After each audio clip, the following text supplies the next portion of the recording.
Seleb TikTok, Chandrika Chika mengaku tak nyaman saat masih kerap disinggung soal mantannya, Tarik Halilintar.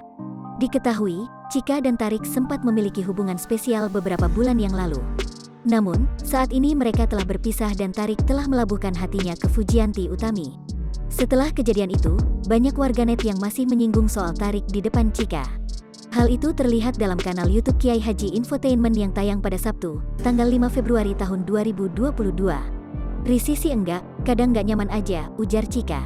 Terkadang memang masih ada beberapa hal soal Tarik yang dikaitkan dengan Chika. Dengan adanya hal ini, Chika mengaku akan memperburuk hubungannya dengan Tarik dan Fuji. "Bikin hubungan kita jadi nggak baik," ujar Chika. Saat ini, Chika mengaku sudah memiliki hubungan baik lagi dengan Tarik dan Fuji. Bahkan, Chika sudah tidak memiliki permasalahan lagi dengan pasangan yang dijuluki Tofu itu. "Aku sama mereka nggak ada masalah, udah baik-baik aja," ujar Chika.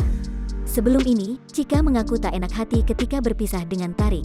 Apalagi, setelah itu Tarik juga sudah terlihat dekat dengan Fuji. Chika seakan merasa dipojokkan oleh warganet saat berpisah dengan Tarik.